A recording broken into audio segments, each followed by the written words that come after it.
Tanase Netute Muk. I'm TR Wheatley. Tawau. Welcome to APTN National News. We start in Saskatchewan, where the Standing Buffalo Dakota First Nation has filed a claim against the Crown. They want justice for what they call centuries of systemic discrimination, saying Canada must recognize their inherent sovereignty. Here's video journalist Rachel May with those details.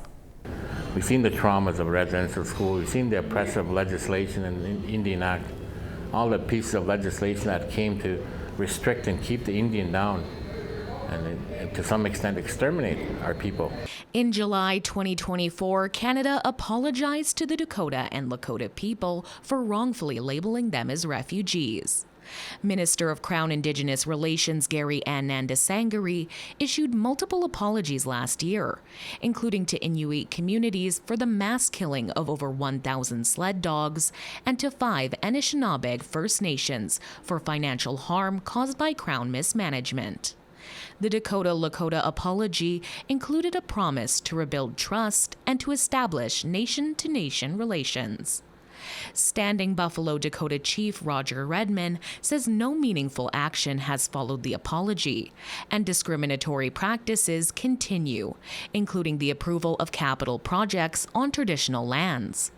He says Standing Buffalo is challenging all permits and projects until the Crown honors its commitments. We're not letting industry or government determine consultation for us. We determine that. So we have that consultation framework we presented to the province, and we gave them notice that any permits on major capital projects or rare source minerals, we will be filing a judicial review to stop those projects until our court case is resolved. Redmond says when Canada approves projects without consulting First Nations, they ignore critical issues. As Indian people with treaty, non-treaty bans, we need to stand together to fight against this oppression, because when we have boil advisory issues on the reserves, lack of housing, overcrowding, living in poverty, third world poverty, why across the road are these industries coming in making billions of dollars across from our communities? And using the resources of the land, traditional territories. Whitecap Chief Darcy Bear says he is with Chief Redman. In an October 2024 letter to Chief Bear, Crown Indigenous Relations Minister Anandasangari said he had directed his officials to work with Whitecap on a reconciliation treaty. To sit down with us and co-develop a parity model, and it's going to talk about compensation, so you can take that to cabinet, and that is yet to happen.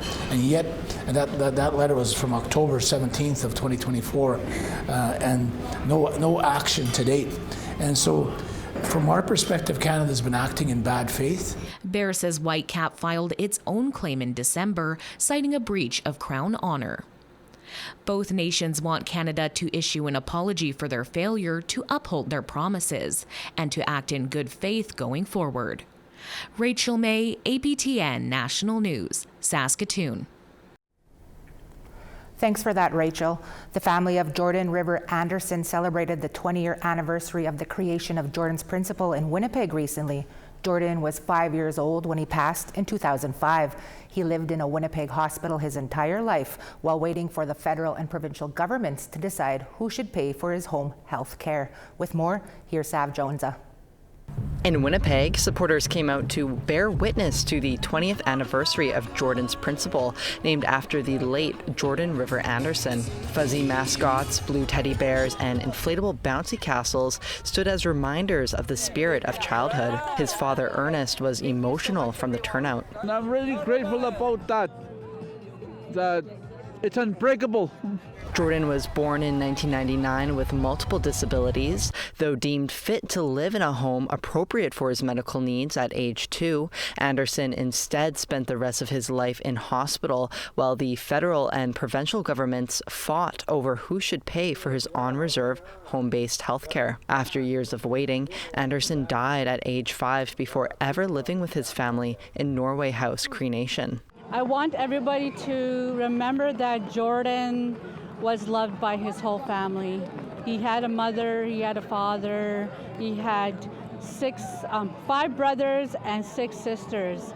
and we all cared about him very much, and we all wanted him back home. Soon after his passing, Jordan's principal was created in his memory so the needs of First Nations children would not be delayed by jurisdictional disputes again. His sister, Jerlene Sullivan, says his family is honored that his legacy is carried forward, and they will continue advocating for what Jordan's principal stands for. We see Jordan's spirit everywhere in all these children that gathered here today, that we fight. That he is fighting from the spirit world. He is a spirit warrior, and that he is our hero, and that he fights for every First Nation child in Canada. Sav Jones, APTN National News, Winnipeg. Tapwegi Chisav. 2 years after receiving a kidney transplant, a Mi'kmaq youth's dreams are coming true. He's going on the trip of a lifetime through the Make-A-Wish Foundation. Here's Angel Moore with that story.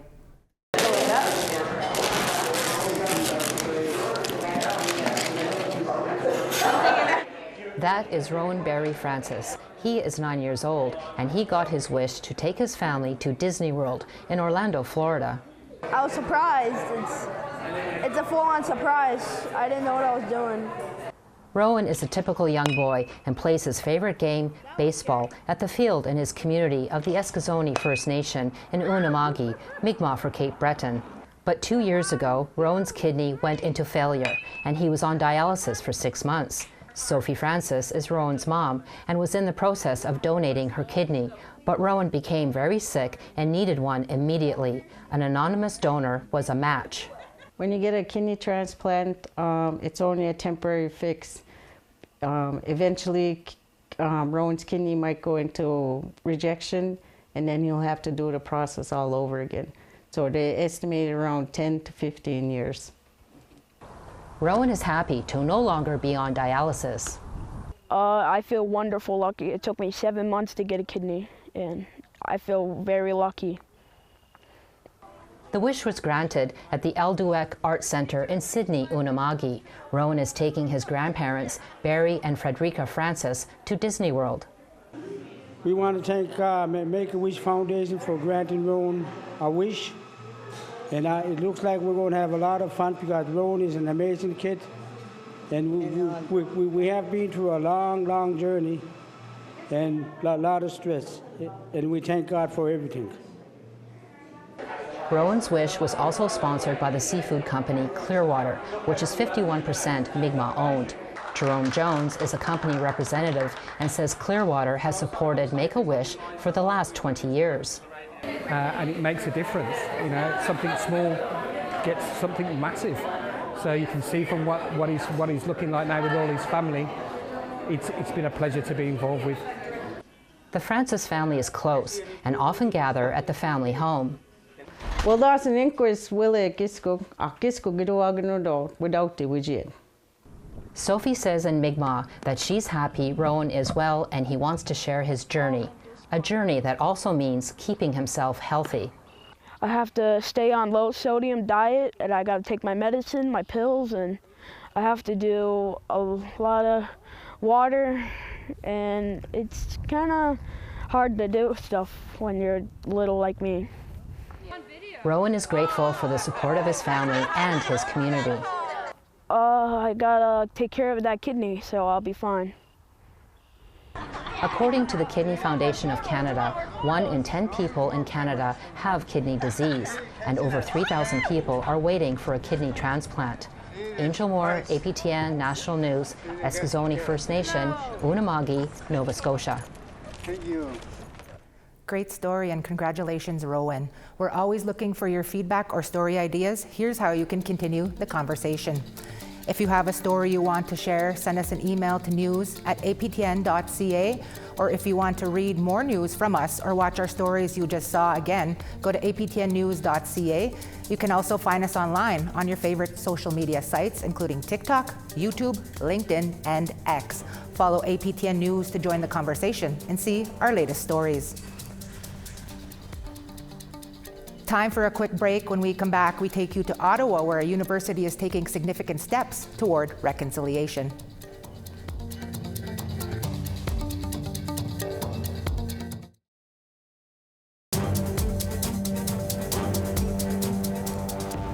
Welcome back. The University of Ottawa recently announced tuition will be free to Algonquin students. But how the university determines who qualifies as Algonquin is becoming a controversial topic in Ontario. Here's Annette Francis with that story. Taryn Johnson is the Director of Indigenous Affairs at the University of Ottawa. She's pleased to share the news of a great initiative. I actually think it's far overdue for institutions in this country to be having these acts of reconciliation towards the communities, in particular the communities that the institution operates on. The students feel more welcome on campus. The community feels respected. It's an homage that we owe the Algonquin people, since we're on their unceded territory, to offer their students the opportunity to come here free of tuition. Johnson, who is Anishinaabe from Georgina Island First Nation, says the waiver is a large part of the university's indigenization plan. Last year, the university unveiled a 77-foot living wall that features over 8,000 plants. Since then, there's been more art added on the campus. Johnson says the latest initiative took a lot of collaboration and planning behind the scenes. Those eligible must be from one of the federally recognized Algonquin communities in Ontario and Quebec. There's 10 Algonquin communities that are eligible for the tuition waiver. We did that through the Algonquin Anishinaabe Nation Tribal Council, the Algonquin Nation Secretariat, and Pikwakanagan. The 10 communities were identified by them, and so what happens is the students apply as usual through their post-secondary funding, and then the band offices will send us the lists of eligible students, and they will receive the waiver. According to Johnson, the university is also looking at offering more programs. We're working on expanding our Institute of Indigenous Research and Studies. Right now, Indigenous Studies is only offering for undergraduate studies. We'd like to move that into graduate studies.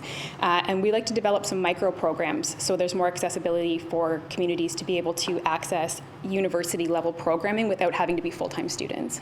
Eligible students can apply now for a September start, but they must be enrolled in an undergraduate master's or doctoral program of study. Annette Francis, APTN National News, Ottawa. Naskomitin Annette.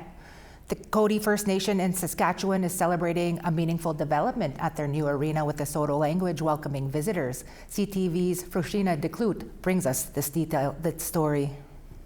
A new sign with a significant message straight from Treaty 4 in the language of its home nation. It's a quote from not the exact quote, but it's something that the treaties represent. As long as the sun shines, as the grass grows and the river flows. For years, First Nations weren't allowed to use their languages due to the residential school system. Now, the Saulteaux language is on proud display on the Cody First Nation arena for the entire nation, its visitors, and especially its young people to see. They're bringing this Saulteaux Nation language back to our younger kids to show them how to talk and all that, because I wasn't taught that really.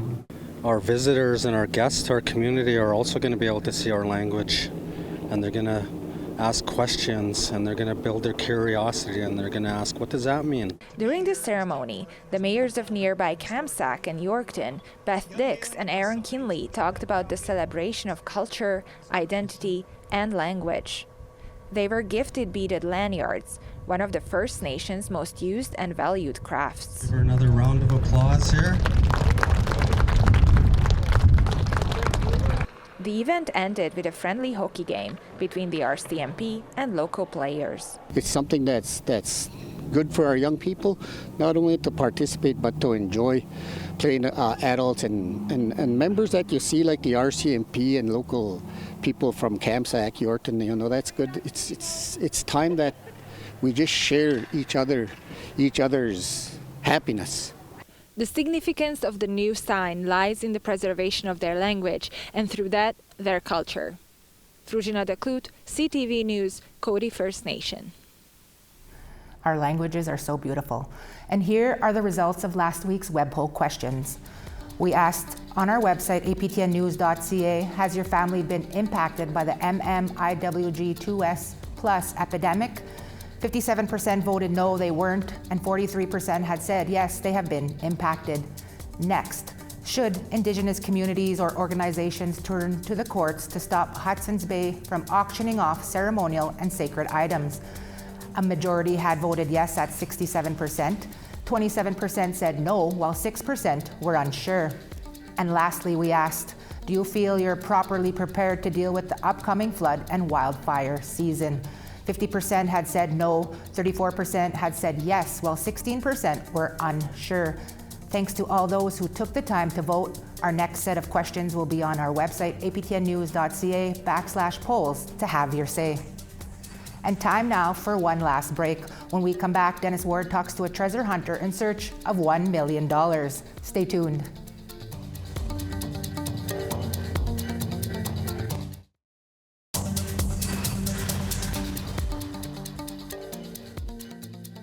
St. John's 1 degree, Charlottetown 10. Nain -3, Happy Valley Goose Bay -1. Saguenay 11, Quebec City 14. North Bay 16, Ottawa 19. Big Trout Lake 9 degrees, Kapuskasing 7. Churchill 8 degrees, Thompson 10. Barons River 17, Winnipeg 27. North Battleford 12, Regina 19. Uranium City 11, La Ronge also 11. Fort Chipewyan 17, Fort McMurray 21. Edmonton 18, Calgary 12 degrees. Kamloops 24, Vancouver 16. Dease Lake 12, Smithers 19 degrees. Old Crow -2, Mayo 13. Norman Wells 3, Fort Simpson 10. Tuktoyaktuk -4, Colville Lake -3. Chesterfield -3, Baker Lake -3. Arctic Bay -7, Iqaluit 0. Welcome back. The quest to find $1 million worth of lost British gold coins meant to quell the Métis Red River resistance is the focus of a new show on APTN. Red River Gold follows 3 Métis treasure hunters as they travel the Old Dawson Trail in search of the missing gold. For more on the show, here's Dennis Ward with Métis musician, entrepreneur, and treasure hunter Memphis Pambrin. Memphis, thanks so much for being with us here. Can you give us a bit of a rundown about Red River Gold and the missing coins? Red River Gold is a $2 million gold treasure hunt, pure and simple. And the reason the story is so important is during the late 1800s, during the colonial period when Canada's trying to move across Canada, and the British are supporting the changing government. In Rupert's Land, the Métis community in Louis Riel had a provisional government. But what happened was the colonialists didn't really like that the Métis were on that land, and they were having treaty with the First Nation groups. But when it came to the Métis, they said, well, listen, let's come up with a better idea to move you folks out of here. And because Louis Riel didn't seem overly receptive, they were shipping out 400 ounces of gold. And that gold was to pay the soldiers to put down Louis Riel and the Red River Resistance. And the story, the many stories that I'm finding along the way are soldiers who were carrying the gold, it went lost or missing. And not one gold sovereign has ever been found. It's never been reported. Therefore, as long as the Royal Mint is in belief, that gold is still out there. And that's the storytelling I want to share. Well, that is quite a tale to share. Memphis, you're a musician, an entrepreneur. How did you get involved with this show? So I had a podcast, did 100 episodes, and my goal was to try and interview people within all the Indigenous communities and people outside the Indigenous communities to have an understanding of building cultural relationships. And a friend of mine helped me take that podcast from a small little podcast to almost a variety show. And that director, his name was Saxon DeCock, and he's Métis, and he's an award-winning director. And as we were working together, we were doing research, he's doing research, and he said to me, Memphis, did you ever hear the story of the lost gold? And I said, growing up, these were tales that we were a little bit familiar with, but not something that I'd spent my youth suggesting that I had to do, but it was something in the back of my mind thinking, someday if I ever have the opportunity, I'd sure like to look for it. And then one day he said, He called me up and he goes, "Do you want to search for that lost gold?" And I said, "I'll have my bags packed and I'll be ready to go in an hour." Yeah, I came to realize it doesn't work as easy as that, but here we are. It took some time. We filmed it, and now we're doing it. Good stuff. I mean, aside from the search for the missing treasure, what was it like to travel down the old Dawson Trail? You know, as we're searching, and the path isn't as wide as people think. It's a wonderful historic path, and we understand this was the route that people were coming across Canada. And when we search, and we're searching riverbanks, we're searching along roadways, we're searching areas that you can see there was aspects of settlement, stopping areas. But the danger is when we get to the bog, the Caribou Bog. It's not the only one we search, but in our journey, we use underwater drones. We use the best metal detecting equipment there is out there. In fact, one of my search partners is Lori Goldie Gagne. She wrote the book on metal detecting. I needed to have the best around me for our best teams. But when we're on there, you'll see us and we journey as we meet people in every type of vehicle. And in fact, I even got a chance to ride in my first Red River cart. Nice. Well, we won't, only one episode's aired so far, so we won't spoil the end, but how confident are you that you'll find the treasure? Well, here's the thing. You know, when you think of some of the other gold hunting shows that are out there, I pull treasure out of the ground all the time. You would not believe the incredible finds that we have that prove just such an ancient history in our ancient history, a history of Canada along the route. But not to spoil anything, the part of the treasures that we pull out are those stories. Mm-hmm. And when we prove locations of buildings that have been talked about and shared, that's one of the most amazing things. And this is 13 episodes that are starting to play.